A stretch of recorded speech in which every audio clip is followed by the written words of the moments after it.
Заваривают последний, первый бокс. Остальные уже все заварены.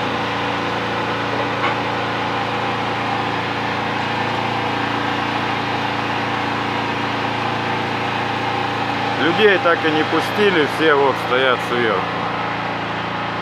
И стоят с той стороны и на воротах на проходной.